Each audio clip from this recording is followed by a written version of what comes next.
Glória a Deus. Pai, nós oramos em nome de Jesus, somos tão gratos, Pai, por Tua misericórdia, Tua graça sobre nós. Obrigado por esse tempo de louvor, adoração, pelo quebrantamento, por falar em nossos corações. Obrigado por Sua palavra sendo lançada agora como uma semente bendita nos nossos corações, Pai. Nós recebemos com muita alegria, com temor e com zelo, Pai. Nós queremos cuidar dela para que ela possa germinar e produzir frutos para a Tua glória. Eu oro, Pai, em nome do Senhor Jesus, que todo mal, todo espírito enviado para roubar essa semente bendita seja expulso desse lugar. Nós quebramos, Pai, tudo aquilo que possa impedir que essa semente venha frutificar. Em nome de Jesus, declaramos a Tua promessa de que ela não voltará vazia, mas ela cumprirá o seu propósito em cada coração. É a nossa oração, no nome de Jesus. Amém e amém. Querido, é incrível, né, como é que nós somos e fomos, né, agraciados aí pelo o amor do nosso Pai, né, a maneira imerecida que esse Deus nos amou, né, Ele nos banhou com esse amor, e isso tem se intensificado cada dia mais, e essa é a razão, né, mais profunda para a nossa gratidão, né. Nós não temos como dimensionar a nossa gratidão por tudo que Deus fez por nós. Gratidão que também precisa ser demonstrada aí com as nossas atitudes, porque gratidão, ela não tem uma resposta em palavras. Sim, Deus vê um sentimento de coração, mas é preciso que a gente se mova, né, em direção, dê uma resposta ativa, uma resposta, né, reacionária a essa graça, esse amor imensurável derramado em nosso coração. Cada dia, né, que eu tenho meditado muito na palavra de Deus, eu tenho acordado nas madrugadas e pensado, às vezes eu estaciono o carro, às vezes você me vê estacionado ou lá no bosque, em algum lugar, às vezes eu estou assim pensando na palavra de Deus, eu amo meditar na palavra de Deus. Eu quero compartilhar um texto com você, que está na carta aos Colossenses, no capítulo 3, a partir do versículo 12, que diz assim, né, eu acho que eles vão projetar, vão. Então está lá. Revesti-vos, pois, como eleitos de Deus, santos e amados, de ternos afetos de misericórdia, de bondade, de humildade, de mansidão e de longanimidade. Eu quero que você repita comigo. Misericórdia, bondade, humildade, mansidão e longanimidade. E continua no 13. Suportai-vos uns aos outros, perdoai-vos mutuamente, caso alguém tenha motivo de queixa contra outro. Assim como o Senhor vos perdoou, assim também perdoai-vos acima de tudo isso. Porém esteja o amor, que é o vínculo da perfeição. Seja a paz de Cristo o hábito de vosso coração, a qual também foste chamados em um só corpo, e sede agradecidos. Habite ricamente em vós a palavra de Cristo, instruí-vos e aconselhai-vos mutuamente em toda a sabedoria, louvando a Deus com salmos e hinos e cânticos espirituais, com gratidão em vosso coração. E tudo o que fizerdes, seja por palavra, seja em ações, fazei-o em nome de nosso Senhor Jesus Cristo, dando por Ele graças a Deus Pai.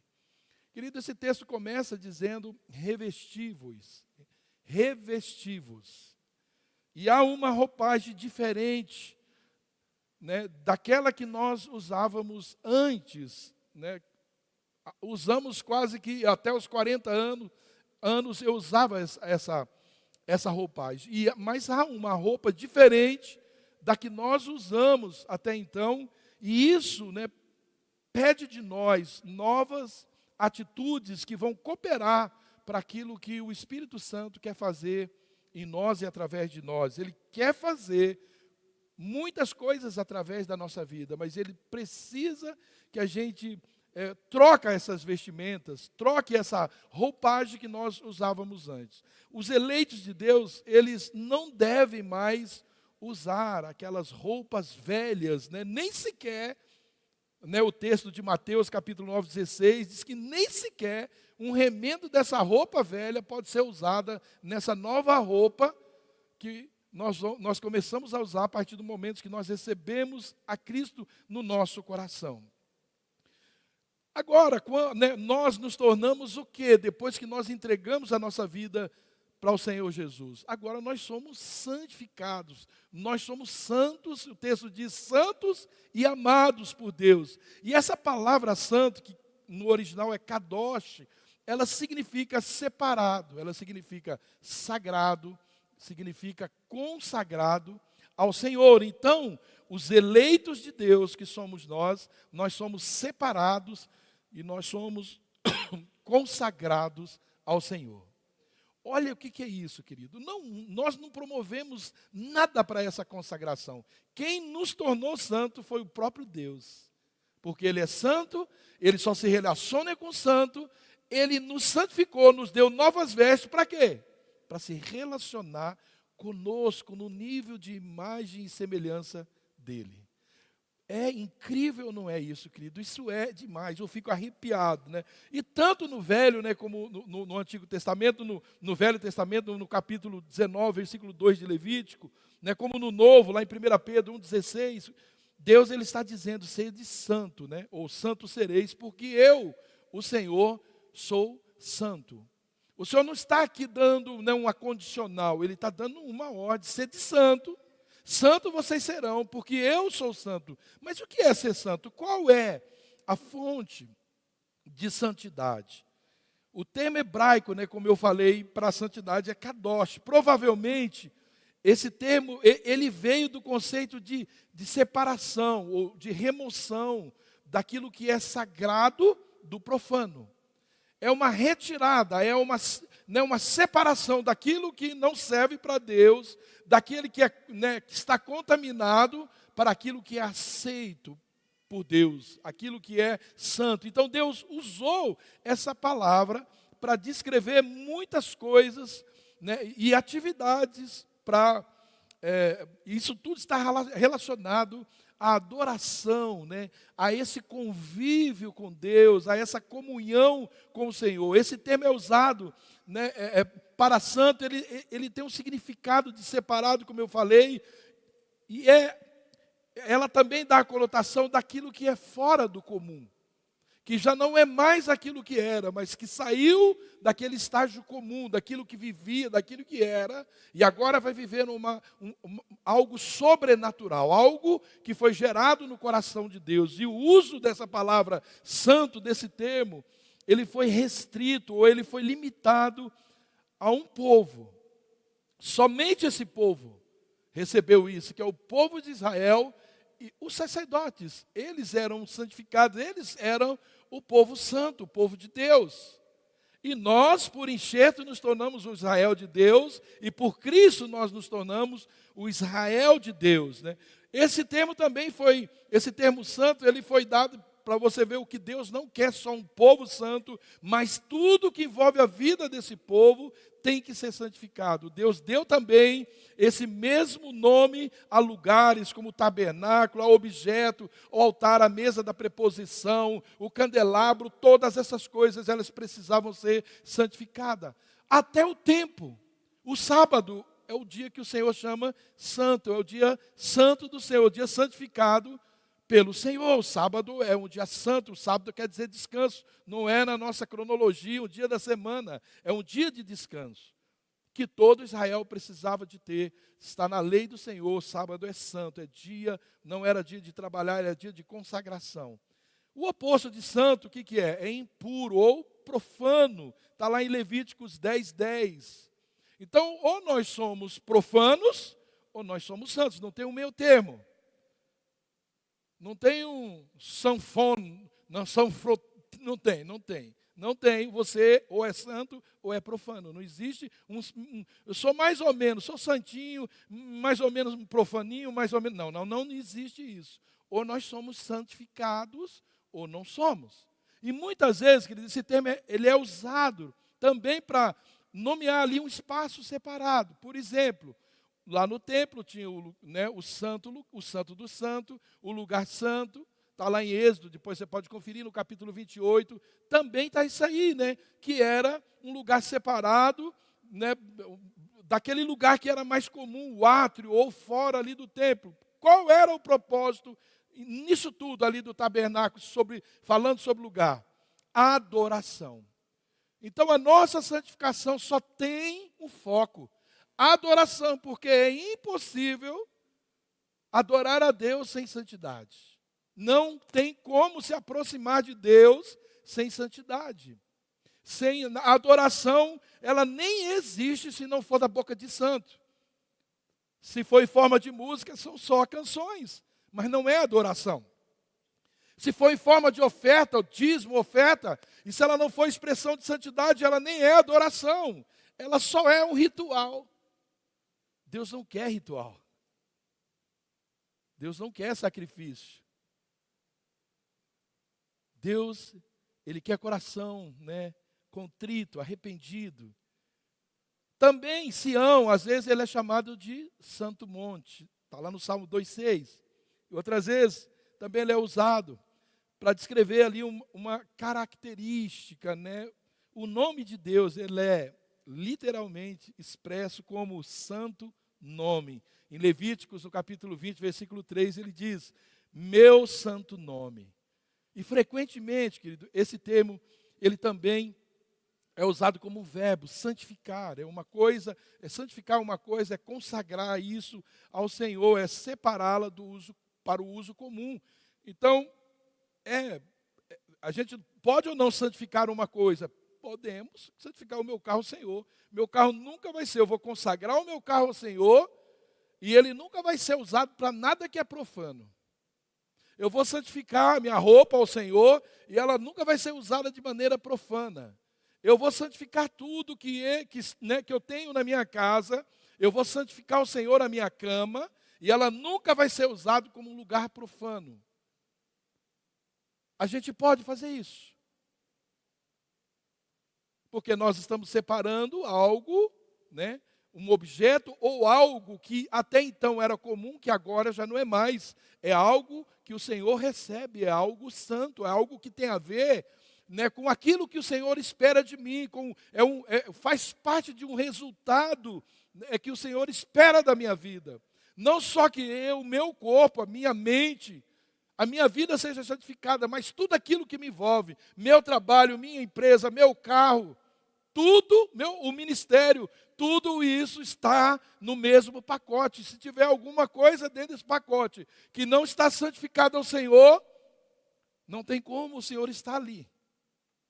Não tem como. E o termo santo, ele descreve algo que é separado de coisas comuns, coisas impuras, de coisas contaminadas, do vício, da idolatria. E ele descreve pessoas, lugares, coisas, como eu falei, tempos, de algum modo que está associado, como eu disse, à adoração. Qual é, querido, a fonte da santidade? Deus disse aos israelitas, eu sou santo, eu sou o Senhor vosso Deus, portanto vós vos consagrareis e sereis santos, porque eu sou santo. Levíticos 11, no versículo 44.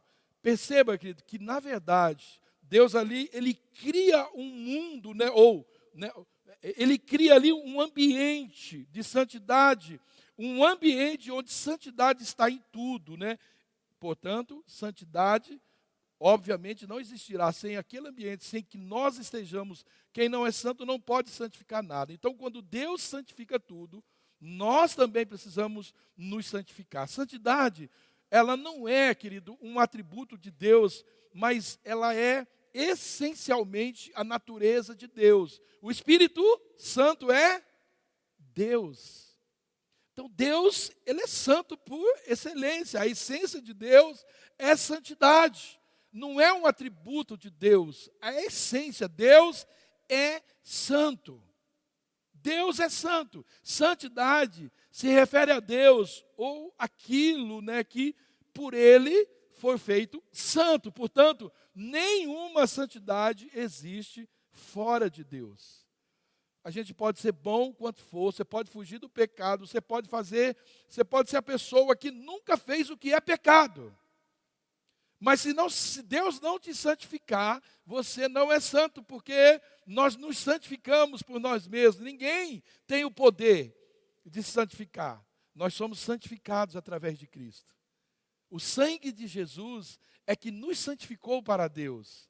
E fora disso não há santificação. santo indica, né, a própria separação de Deus, né, da impureza ou do pecado, e a sua perfeição de ser.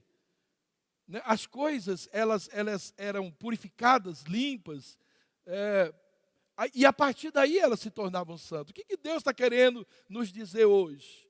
Que nós precisamos dessa purificação, desse toque purificador, dessa dedicação. Coisas purificadas eram coisas dedicadas ao Senhor. Quando nós entregamos nossa vida a Jesus, nós estamos dedicando a nossa vida ao Senhor. E nesse exato momento, Deus começa um trabalho na nossa vida de santificação. A partir desse momento, nós já não somos mais pecadores lutando para ser santo, mas agora nós somos santos lutando contra o pecado. É uma diferença enorme que Deus já não te olha mais, né, porque o sangue de Cristo cobriu a sua vida, limpou, purificou você, Ele pagou as dívidas. Agora Deus nos dá a oportunidade, e é isso que a graça do Senhor nos dá, é o poder para nos santificar a cada dia, né, purificando aquilo que na nossa vida, ela não faz assim da noite para o dia, mas o Espírito Santo vai nos auxiliando em todas essas coisas. Então Deus, querido, é que tem o poder, Deus tem o poder, Ele tem autoridade para tornar santo e purificar coisas, né, como nós, que estavam contaminadas pela impureza, porque santidade, ela só pode vir de Deus, e só Ele pode nos purificar de toda a impureza. Assim, querido, acontece mesmo com cada crente que consagrou sua vida a Deus. Deus, Ele, né, santificou, e agora Ele tornou-se santificado por Deus, e Ele tornou-se santificado para Deus. Eu disse lá no começo que essa graça, esse amor imensurável que Deus nos deu, Ele precisa de uma resposta. Deus não só nos santificou, né, não fomos só santificados por Deus, mas nós fomos santificados para um propósito. Para um propósito. É por isso que nós precisamos trocar as nossas vestimentas. Como eu disse, esse termo, né, santo, ele descreve em nós, querido, aquelas coisas separadas do que é comum, impuro, e a sua fonte tem que ser Deus. Não podemos buscar isso em outro lugar.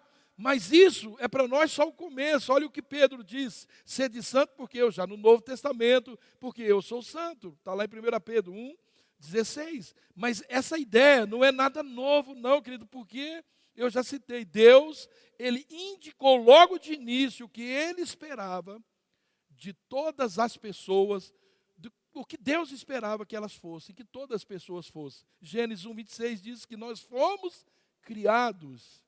Nós fomos originalmente criados à sua imagem e semelhança. Então, na origem, se Deus é santo, eu sou santo. Mas o homem perdeu essa santidade, e o homem precisa, então, de novas vestes, que é o sangue do Senhor Jesus, que pode nos dar. Então, ser a imagem de Deus significa, entre outras coisas, que nós fomos feitos para espelhar, para refletir a imagem de Cristo. Querido, isso é maravilhoso demais. Ser santo, querido, trabalhar a nossa santidade, permitir que o Espírito Santo, né, nos aponte áreas da nossa vida, vestimentas que precisam ser arrancadas, as novas que precisam ser colocadas, é um trabalho, né, que o Espírito Santo nos auxilia, coopera conosco, para que nós possamos ser luz, refletir o caráter, refletir a imagem e a semelhança de Deus. Isso é muito especial, querido, e é um trabalhar. Sabe, querido, não é nada que causa agonia em nós, desespero, não. Porque o querer é do Senhor, Ele já quis, o realizar é do Senhor. Eu só tenho que abrir o meu coração para que Ele se movimente. Deixar Ele movimentar a minha vida. Nós somos criados para mostrar ao mundo, querido, a santidade de Deus. Olha que coisa incrível. Nós, querido, existimos nesse mundo para mostrar que Deus é santo, que Deus é misericordioso, que Ele é bondoso, longânimo, benigno, que Ele é amoroso, é gracioso, que Ele é lindo, que Ele é especial, que Ele é um pai. Nós somos criados para isso. Não existe, querido, né, outro sentido para a nossa vida a não ser refletir a imagem do Criador através do quê? Das roupas que estão em nós, das vestimentas que estão em nós. Quando alguém se encontra com alguém, mas, né, que ele saiu fora daquele comum, você vai num casamento, porque está com vestes diferentes. Você vai casar, está com veste de noivo. Onde você vai? Você está com roupa da academia. As roupas identificam para onde a gente está indo. Essas roupagens espirituais, nos apontam o lugar que nós estamos indo, reflete uma verdade que nós estamos perseguindo. Isso é muito especial, querido. Essa era a principal finalidade do homem, a verdadeira razão para a sua existência. Olha o que diz Eclesiastes 7:29, o rei Salomão que escreveu: eis o que tão somente achei, que Deus fez o homem reto, mas ele se meteu em muitas astúcias. Olha o que o texto diz. Deus fez o homem reto, santo, perfeito, a roupa linda, mas o homem se meteu em muitas astúcias. Podemos refletir, queridos, se nós fomos criados à sua imagem e semelhança, como é que nós estamos agora? Como é que nós estamos agora, se nós somos criados em perfeição? Essa citação de Pedro ainda, ela permanece verdadeira como afirmação. Nós somos separados em Cristo e para Cristo. Mas como mandamento, nós podemos dizer que nós seguimos tudo isso, querido, né? Estritamente, nós seguimos isso. Vamos fazer um exame, né? Quais são as nossas vestimentas que vêm a partir daí, seguindo essa leitura do texto? O versículo 1 diz: ternos afetos de misericórdia, de bondade, de humildade, de mansidão e longanimidade. Perceba que todas elas estão ligadas ao fruto do Espírito Santo. Então, querido, o que precisamos, na verdade, é do Espírito Santo. Porque todas essas virtudes, atributos, estão ligadas ao próprio Deus. Então, é o próprio Espírito Santo que nos santifica. A partir daí, eu posso analisar, né, se, como eleito de Deus, eu estou ornamentado de novas vestimentas ou novas vestiduras. Mas nós só vamos saber, querido, se nós temos o fruto do Espírito Santo quando houver alguma necessidade de praticá-lo. Portanto, querido, nós precisamos estar atentos quando nós pedimos alguma coisa para o Senhor, quando nós pedimos que Ele aperfeiçoe o nosso caráter. Você sabe, querido, pedir para o Senhor trocar as suas vestes, né, entre aspas, é perigoso, porque Ele pode deixar você peladão. Ou não. Pedir para o Senhor trocar as nossas vestes, querido, é pedir também para o Senhor expor o que está de errado. É pedir para, sabe, o que está fora, as vestes que estão ruins, ela precisa ser tirada. E aí é o nosso maior trabalho. Eu diria que é o esforço do Espírito Santo em nós, tentar nos convencer de que essa veste não está boa, não está certa, está curta, está mostrando, está errada, está suja, não está boa. Eu creio que isso é o maior trabalhar de Deus na nossa vida. Portanto, nós precisamos saber, queridos, estar muito atento. Por exemplo, eu quero ser misericordioso, que é a primeira vestimenta aí desse texto. De onde vem a misericórdia? De Deus. O Senhor é misericordioso. Tem muitos textos na Bíblia que descrevem a misericórdia de Deus. Jeremias diz assim, em Lamentações 3:22. Jeremias, porque Lamentações é Jeremias, o livro é de Lamentações, tá? As misericórdias do Senhor são uma causa de não sermos consumidos, porque as suas misericórdias não têm fim.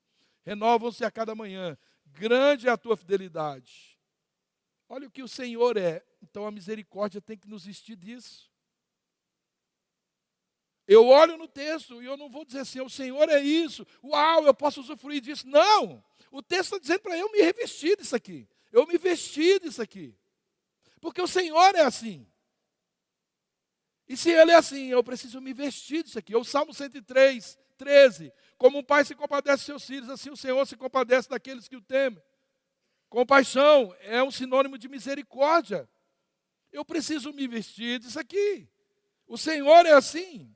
E Ele me santificou para eu reluzir, para eu brilhar a sua luz, para eu ser Ele aqui na terra. E eu preciso ser.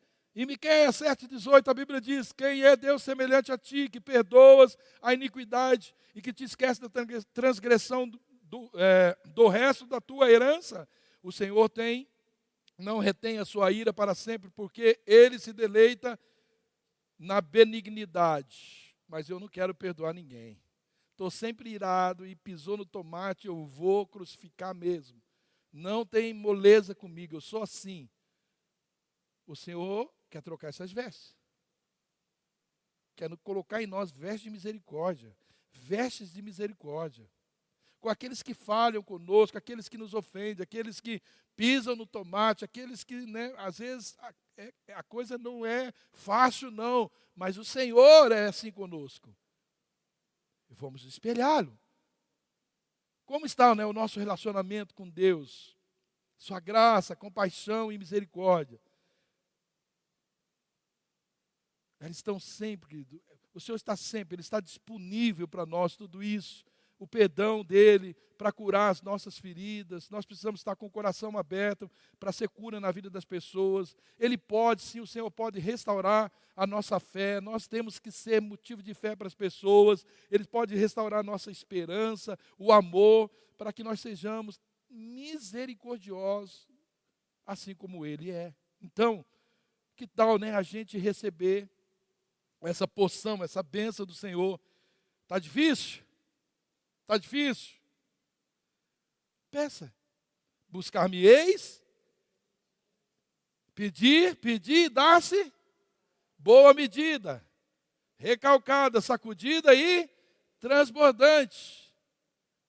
Está difícil, vamos pedir, querido. Esses textos não estão aí para a gente só fazer de conta, que a gente leu. Não, eles estão aí porque tem produzir um resultado na nossa vida. Agora o texto continua, ele fala também de bondade. É a bondade, querido, que faz a gente acumular amizades.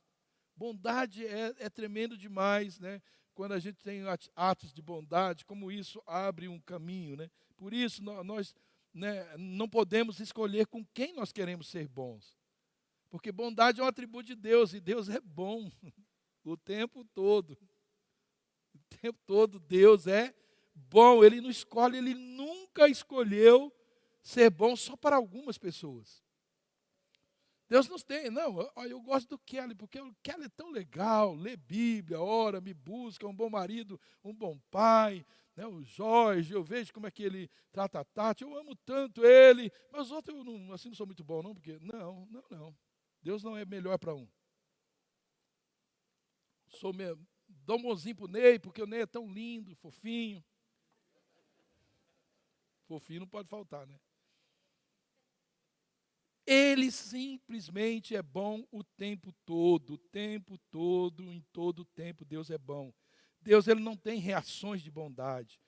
Tudo que sai dEle exala bondade. E tudo que Ele faz, há bondade. Não há nenhuma possibilidade de Deus não ser bom. Não tem. Deuteronômio 7,9 diz: saibam, portanto, que o Senhor, o seu Deus, é Deus. E Ele é Deus fiel, que mantém a aliança e a bondade por 1000 gerações daqueles que o amam e obedecem seus mandamentos. Salmo 145, 13, o teu reino é reino eterno e o seu domínio permanece de geração em geração. O Senhor é fiel em todas as suas promessas e é bondoso em tudo que faz. Em tudo é tudo, no hebraico, no aramaico é tudo. Salmo 23, 6, sei que a bondade e a fidelidade me acompanharão todos os dias da minha vida e voltarei à casa do Senhor enquanto eu viver. Sabe, alguém que conhece a bondade de Deus, sabe que se tem um lugar para você sensibilizar da bondade de Deus, é a comunhão dos irmãos. Deus se manifesta bondoso, na comunhão dos irmãos. É assim que Deus se manifesta bondoso. E Ele quer se manifestar bondoso. E o exercício mais perfeito, o melhor exercício que tem é entre nós aqui, o exercício de bondade. Porque se nós adquirirmos essa virtude, ou essa cultura, então, querido, fica fácil. Fica fácil a gente fluir nos lugares. Fluir nos lugares.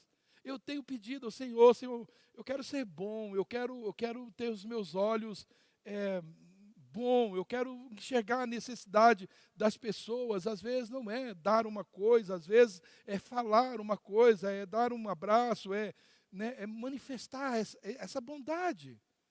Porque o Senhor é bom, eu exalo o que dele está em mim. E quando nós praticamos esse atributo de Deus, nós estamos nos vestindo da sua semelhança e do seu caráter. Mas quando nós não praticamos, além da gente estar pecando, nós não vamos desfrutar de uma felicidade plena. Porque a bondade, querido, ela traz felicidade para quem pratica e para quem recebe. Hoje eu fui no açougue comprar um frango, encomendei um frango de manhã, estava com vontade de comer frango assado, e fui comprar. E eu estou na fila, e assim atrás, não seguidamente, mas pulava uma pessoa, a fila estava grande, e eu vi uma mocinha com uma carne, um pouquinho assim de carne moída, numa sacolinha, mas bem pouquinho. E eu ali me deu, eu estou pedindo isso para Deus, eu comecei, assim, eu não queria chorar, porque estava cheio de gente, a fila estava grande. E aquela bondade de Deus foi tomando conta. Eu falei, meu Deus, Aí peguei, eu falei, você pode me entregar o seu pacotinho? Ela falou, mas por quê? Eu falei, eu vi que ela é muito pobrezinha. Depois eu vi que ela não morava longe, eu vi até a casa que entrou. Era um barraquinho mesmo. Eu falei, me dá aqui, eu vou pagar para você. Aí fui, peguei um frango. Eu falei para a moça, me dá o frango maior que você tiver aí. Peguei uma coca bem gelada e me arrependi que esqueci da maionese. E cheguei em casa, já fui contar para a Márcia, já chorei. Sabe, querido, isso é de uma alegria muito, muito grande, sabe? E por quê, querido? Eu tenho pedido ao Senhor, eu não sou o cara mais bonzinho não, que está cheio de gente bem mais bonzinho do que eu, sabe? Você já deve saber disso. Mas eu estou buscando isso. E como eu estou buscando isso, Deus tem me dado a oportunidade de ser bom, mas Deus também tem me dado a oportunidade de experimentar da bondade dEle. E como Deus tem sido bom comigo. Então, a bondade, ela traz felicidade para quem pratica. E ela traz felicidade também para quem recebe. Provérbios 14, 21 diz, quem despreza o próximo comete pecado, mas como é feliz quem trata com bondade o necessitado. Como é feliz quem trata com bondade o necessitado. Como é que estão as nossas ações e reações em relação à bondade, querido? Bondade sempre vai atrair bondade. Nós não podemos jamais retribuir mal com mal e também escolher com quem nós queremos ser bondosos. É as oportunidades que Deus vai dar nos momentos, mas não está relacionado nem à necessidade. Nós podemos ser bons com quem não precisa de nada. A bondade não está nem relacionada a dar alguma coisa. Às vezes a bondade está relacionada até a você receber alguma coisa. Deus é bom, querido, para com todos. Mesmo quando Ele permite algo fora das nossas expectativas. Isso não significa jamais que Ele está sendo ruim para nós. E isso também nos diz que não é fazendo sempre o que as pessoas desejam, o que elas querem, que nós demonstramos bondade. Às vezes a bondade ela expressa no não, e às vezes no não, bem não mesmo. Às vezes a bondade ela se manifesta numa varinha na bunda. Numa exortação. Porque Deus corrige que Ele ama, Ele corrige porque Ele é bom. Romanos 11, 22, portanto, considere a bondade e a severidade de Deus. A severidade para com aqueles que caíram, mas bondade para com vocês. Por quê? Não é que Deus severidade que vai afastar, não. Você caiu por quê? Você pecou, você vai ter uma consequência. A bondade de Deus não deixe que o nosso pecado fique algo banal, sem consequência. A consequência é fruto da bondade, do amor de Deus, para a gente pensar quanto custa sair do trilho e voltar. Por que a varia que a gente pega nos filhos? É porque a gente não quer ser bom, quer ser ruim, mal, castigado? Não. Para dizer isso pode lá na frente custar a sua vida. Volte para cá. Volte.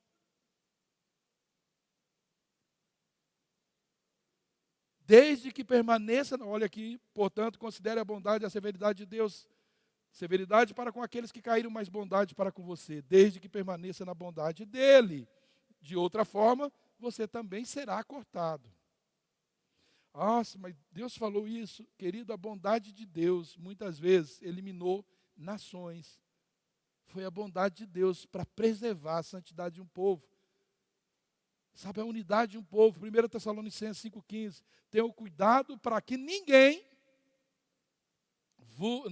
retribua o mal com o mal, mas sejam sempre bondosos uns para com os outros e para com todos. Outra vestimenta citada no texto é a humildade. Veste de humildade cai muito bem no crente, amém? Muito bem. A humildade, ela é uma virtude tão fundamental que ela faz parte do próprio caráter de Deus.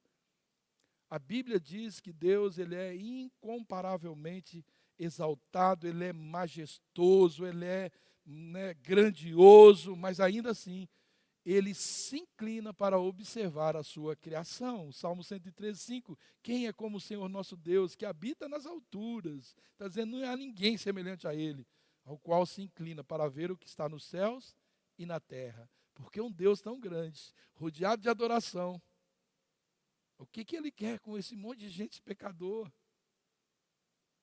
Somente o fato, querido, de Deus ser todo poderoso e se relacionar como uma criatura tão falha como todos nós, já demonstra que Deus é humilde. Além disso, o salmista ele diz que a grandeza do servo de Deus é o resultado da humildade que Deus demonstra para com ele. Se tem alguém grande, se tem alguém exaltado, se tem alguém elevado, é o resultado da humildade que Deus o vestiu. O Salmo 18:35 diz assim: tu me dás o teu escudo de vitória, a tua mão direita me sustém, desces ao meu encontro para exaltar-me. Olha que coisa maravilhosa, querido. Ele desce ao nosso encontro para nos exaltar. Mas a humildade, ela é uma virtude que também pode ser simulada por algumas pessoas. O apóstolo Paulo, ele faz esse alerta sobre, ele denuncia aqueles que fingem ser humildes por meio de falsas atitudes. Diz lá em Colossenses 2:18-23, que ninguém vos domine sob pretexto de um falso culto de anjos e de formas exteriores de humildade, apoiando-se em visões que afinal nunca tiveram. E gente inchada pela sua própria esperteza pode ter uma certa aparência de sabedoria pela devoção, pela falsa humildade, pela severidade para com o corpo. Quer dizer, ele usa o corpo, severo com o corpo para mostrar humildade, mas não tem qualquer valor no domínio dos instintos carnais. Por outro lado, querido, homens como Abraão, Jó, Moisés, Jeremias, Paulo e tantos outros, eles refletiram e refletem o que significa um espírito humilde. Mas, sem dúvida, não houve ninguém como Jesus, que é o nosso maior exemplo de humildade. Durante o seu ministério, ele deu muitíssimas demonstrações de humildade, como, por exemplo, a sua atenção com as pessoas que eram desprezadas, pessoas que eram rejeitadas, que ninguém queria nem falar, não queria nem, aliás, queria era matar. E ele foi lá, e ele se relacionou, ele se compadeceu dessas pessoas, ele foi no lugar dessas pessoas. Ou quando ele lavou os pés dos seus discípulos. Ele era Deus. Ele era Deus e ele veio aqui e lavou os pés dos pecadores. Lavar os pés, querido, daquela época, Era a profissão mais ralé que tinha numa casa. Os ricos tinham numa casa alguém que lavava os pés de uma visita. Às vezes dava óleo, passava óleo, né, na pessoa. E essa era a posição dos escravos os mais humilhados. Mas ele foi lá nesse lugar para nos mostrar essa, né, e está muito relacionado com o vestimento, porque ele tirou a sua túnica e ele botou, cingiu com uma toalha. Qual era aquela toalha? De servo. Ele usou a roupa do servo, ele usou a roupa que o empregado usava para fazer aquilo. E ele disse, sendo eu o maior. Quem é o maior? Sou eu, sou eu. Se eu sendo o maior, eu servi, vocês vão fazer o mesmo. Vocês vão tomar essas roupas e vão fazer o que eu fiz com vocês. Querido, a verdadeira humildade ela é desenvolvida no crente pela ação e habitação do Espírito Santo na sua vida. A humildade, ela não é aquele complexo de inferioridade. Ela é uma atitude sincera. Ela não dá lugar nenhum para a arrogância, daquela autossuficiência. Aquele que é verdadeiramente humilde, né? Ele reconhece a sua total dependência de Deus. Ele sabe, querido, que tudo que tem vem do Senhor. E Deus, querido, ele leva isso a sério. A Bíblia diz que Deus resiste aos soberbos, mas dá graça aos humildes. Provérbios 3,34. Deus tem um negócio com o soberbo, mas ele distribui graça aos humildes. Paulo, em Filipenses 2,3, ele exorta os cristãos a não fazerem nada por ambição egoísta ou por vaidade, mas por humildade. E ele diz ainda que os seguidores de Cristo devem considerar os outros superiores a si mesmo. Querido, que difícil é você considerar os outros superiores a si mesmo. Jesus, por várias vezes, ele diz, as pessoas queriam se bacanear em cima dele, ele diz, você diz. Jesus poderia, num piscar de olhos, acabar com a humanidade. O texto fala ainda, né, de vestes de mansidão. A gente vai terminar. Mansidão é a característica daquele que é brando, pacífico, que ele possui, né, uma reação moderada nas suas ações. Ser manso é o oposto, né, de ser agressivo, de ser rude. No hebraico, né, essa palavra mansidão é anaua, e ela vem de a raiz que significa basicamente inclinar, estar curvado e condescender. Né, ela traz o sentido de submissão. E isso implica, né, principalmente a ideia de ser submisso ou ser despretensioso. Essa é a origem da palavra, é o significado da palavra. Um exemplo de personagem bíblico, né, que demonstrou mansidão incomparável foi Moisés, que suportou o ataque, né, e sem fazer nenhuma discriminação, sem demonstrar nenhum ressentimento. Depois você pode ler Números do capítulo 12, mais profundamente. E diz assim o texto, eu vou ler só de 1 a 3. E falaram Miriam e Arão contra Moisés, os dois irmãos falando contra o irmão que era o líder. Miriam e Arão contra Moisés por causa da mulher cusita com quem casara, porquanto tinha casado com uma mulher cusita. E disseram, porventura falou o Senhor somente por Moisés, se levantando contra o seu líder, não falou também por nós? E o Senhor ouviu. E era o homem Moisés muito manso, mais do que todos os homens que havia sobre a terra. Isso é Deus que falou. Querido, se você ouvir isso aqui de Deus, as pessoas olhar e falar isso da gente, uau, nunca vi um camarada tão manso quanto o pastor Ney. Oh, aleluia, glória a Deus. Profetiza, irmão. Amém. Quem falou amém? Depois vão conversar comigo aí. Eu já vou mostrar toda a minha mansidão. A Denise.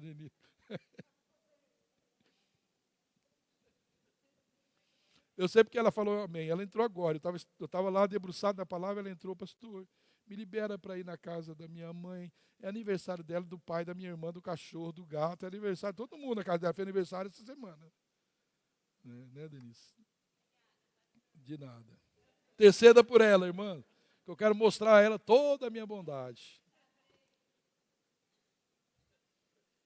Mas tem uma passagem que ainda a gente pode destacar também, o Salmo 45:4, onde essa mansidão ela é mencionada como uma qualidade do Messias que viria. E no Salmo 37:11, o salmista Davi ele descreve que os mansos herdarão a terra. E essa expressão ela foi repetida pelo Senhor Jesus, lá em Mateus, no capítulo 5, versículo 5. Ele diz que os mansos herdarão. Os mansos. No Novo Testamento, essa palavra mansidão ela indica especialmente uma atitude de completa submissão a Deus e a sua palavra. Olha bem, querido, não é obediência, é mansidão. Você sabe por que quando a gente vai lidar com uma pessoa que está tomada por demônios, quando você fala a palavra, ela levanta com fúria. Tiago 1:21, por isso, rejeitando toda a imundícia e superfluidade de malícia, recebei com mansidão a palavra em vós enxertadas, a qual pode salvar as vossas almas. Receber com mansidão a palavra que em vós enxertada, porque essa palavra, quando é recebida com mansidão, ela pode salvar a sua alma. Então nós podemos dizer, querido, que ser manso é ser capaz de restringir a própria força para a gente agir adequadamente em situações extremas. Eu fico imaginando, querido, eu no lugar do nosso irmão Moisés naquele deserto. Moisés foi, ele viu a terra prometida, eu acho que eu não ia ver nem o mar morto, nem o mar vermelho. Também não, Tati? Você entendeu, querido? Porque eu ia usar aquela que o achômetro ia estar. Não. Né? Moisés deu um tapinha na pedra, talvez ia dar um chute naquela pedra. Né? Deu uma varadinha. Imagina, querido. A gente fala em 3 milhões de pessoas. Eu acredito que mais. Um homem, querido, liderando aquele povo.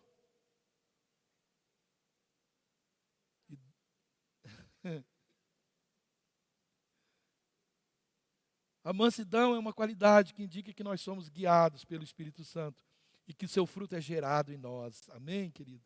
Os mansos, eles não se desesperam nas adversidades, porque eles confiam que tudo está sob o controle de Deus, que nada foge do propósito de Deus. Sabe quando vem aquela pessoa, aquela circunstância, aquele problema, para você usar a tua força, porque o manso é não usar a força que ele sabe que tem, para gerar um ambiente de paz, de mansidão. Então, querido, é isso. Isso é o fruto do Espírito Santo. Só Ele que pode gerar isso em nós. Os mansos, eles não se desesperam na adversidade, porque eles confiam que tudo está sob o controle de Deus, que nada foge do seu propósito. Os mansos, eles suportam as injúrias, porque ele entende que essas coisas fazem parte da permissão de Deus para um bem maior. Certamente, querido, Jesus, ele é o nosso maior exemplo de mansidão. O nosso Senhor Jesus, ele é manso, foi e é manso, humilde, e mesmo possuindo grande autoridade, quando ele experimentou essas terríveis injustiças durante seu ministério, aqui ele manteve o controle. A pergunta: e nós? Somos mansos? Nós estamos permitindo o trabalhar de Deus na nossa vida? O significado dessa palavra manso, na sua origem, é vagaroso em irar-se, ou seja, alguém que demora para entrar em estado de ira, de raiva, de rancor, que é macrotimia no grego, que indica literalmente longura de espírito. Não me tiram do sério. Eu conheço várias pessoas assim, que às vezes dá raiva porque eles não têm raiva,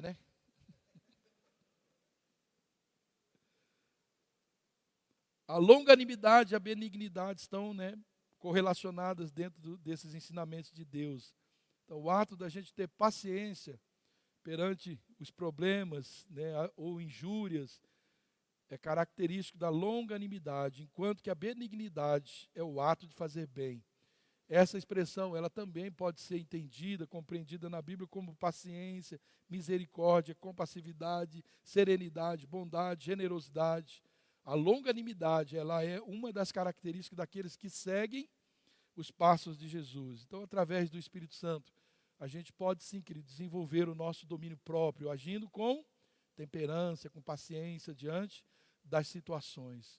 Nosso Deus é longânimo, amém? E foi a sua misericórdia que, né, possibilitou a nossa salvação através do sacrifício de Jesus. Efésios 2,4, todavia Deus é rico em misericórdia, pelo grande amor com que nos amou. Deus, Ele é para nós o maior exemplo de longanimidade, Ele é, né, reconhecido pela sua bondade. Jeremias 2,13 diz, rasgue o coração e não as vestes. Voltem-se, Joel, voltem-se para o Senhor, para o seu Deus, pois Ele é misericordioso e compassivo, muito paciente, cheio de amor, e arrepende-se e não envia a desgraça. Então eu quero concluir, querido, relendo esse texto e oferecendo para você uma tarefa, para você meditar durante a semana. E ele continua nos oferecendo aí mais vestimentas ainda muito preciosas e que são necessárias para as nossas vidas. Amém? Bota o texto enquanto eu vou ler. Eu já botei, tá certo. Vamos ler todo mundo juntos? Vamos lá, 1, 2, 3 e...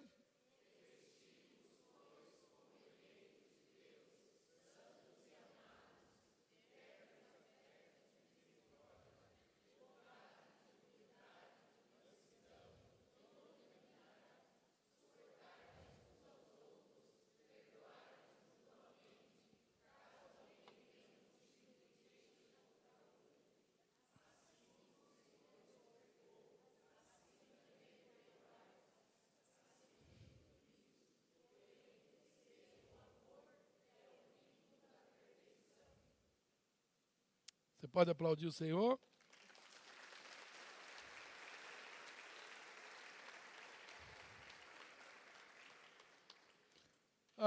Sabe, queridos, essas palavras, eu gosto de ministrar a palavra prática, essas palavras confrontam a gente.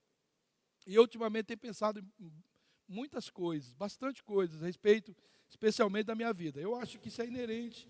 Você vai ficando mais velho, né, seu Daniel?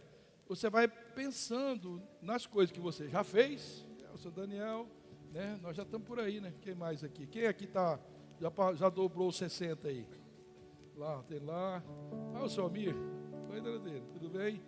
A gente já começa a pensar nas coisas que a gente já fez, nos erros. E eu tenho pensado nisso, querido. Tenho pensado. Quando eu estava preparando essa palavra, eu falei, Deus, né? Quanto, né? Eu estou agora tentando vestir tudo isso aqui, mas quantas vezes eu esqueci que a roupa velha estava lá, sabe? E às vezes, querido, eu vejo também uma geração que ainda não teve essa experiência e há uma luta muito grande com isso aí. O que eu quero dizer para vocês que essa palavra não é para causar um desespero em você, porque tem roupa aqui que você não vai pôr agora. Você vai trabalhar nisso. A experiência, sabe, tem umas coisas, eu não estou nem te animando a dizer assim, então é assim, eu vou. Não.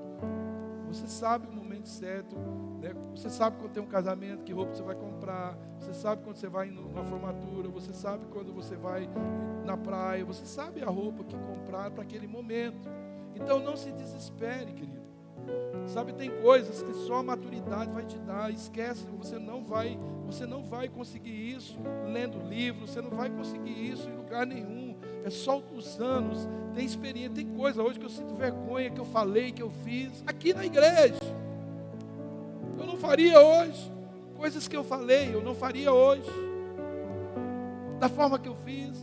Eu vi, poxa, a roupinha estava lá, os remendos da roupa velha se manifestando, né? Então, querido, ao mesmo tempo que isso deixa uma tranquilidade para você saber que a experiência vai fazer você pensar que essa roupa não combina com você, não combina.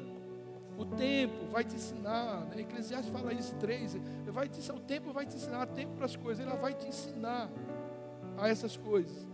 por outro lado, você também não queira se vestir nessa roupa e peitar o mais velho, porque, sabe, você não vai aprender em cursinho, não vai aprender em curso de teologia, você não vai aprender isso em seminário, você não vai aprender isso lendo livro, não, você vai aprender coisas como a experiência de vida, os anos vão nos ensinar coisas. Agora, quando eu estou mais próximo disso, quando eu estou sabendo disso, quando a experiência, a oportunidade da experiência aparecer, eu não vou jogar ela fora. Quando a Bíblia diz a Bíblia fala das crianças, olha bem, as crianças. Criança é o quê? Para a gente olhar, ela é inocência, é para a gente imitar, elas não têm malícia, é para a gente imitar, ser como uma criança. A Bíblia fala do jovem consequente, mas ele tem força, e às vezes ele quer vencer a geração mais velha por causa da força, tem a força. Você tem a força, jovem, mas você não tem a experiência. E a Bíblia fala das cãs, fala dos velhos, que é onde você vai buscar conselho para você não fazer muitas cacas. Eu poderia te dar muitos conselhos e a maioria deles ia seguido dessa frase: eu fiz essa besteira, não faça. Eu acho até que, os testemunhos que mais se contam são as besteiras que fizeram. Ninguém chega aqui na frente, rapaz, eu sempre fui bom, eu era maravilhoso, sempre fiz bem para todo mundo, só fiz bem na minha vida. Ninguém nem ia ligar, nem ia ouvir esse testemunho. O cara chega aqui, eu era traficante, eu era assassino, eu era prostituto, agora libertou. Né? Às vezes é isso, o bom testemunho, né, que a gente dá. Mas infelizmente essa não é a verdade de cada um. O que eu quero dizer para você, querido, sabe, fique tranquilo, mas percorra o caminho certo. Hoje, enquanto eu estava estudando, eu quero ler só isso aqui, nós vamos terminar. O que Deus falou para mim: não queira dar lições daquilo que o homem ainda daquilo que o tempo ainda não ensinou para você. Não queira dar lições daquilo que daquilo que você leu no livro. E até mesmo porque leu a Bíblia, porque muitas coisas a gente leu na Bíblia, mas ainda ela não caiu, não chegou no nosso coração. Não se tornou uma rema na nossa vida. Nós não fomos ainda transformados por aquela verdade. Então não queira dar lição daquilo que o tempo não ensinou para você, daquilo que você vê nos outros, mas que ainda não faz parte da sua vida. Porque é fácil, a gente vai num congresso, ontem fomos num congresso de empreendedores, foi fantástico aquilo lá. Mas eu não adianta pegar tudo que eu vi lá aqui e falar para você chegar aqui tão duro todo mundo que eu vi lá, porque isso não funciona. Tem coisas que eu ouvi lá que ainda não faz parte da minha vida, mas que eu preciso tomar decisões que vão de encontro. Porque ainda, então não adianta fazer isso, porque isso ainda não chegou o seu tempo.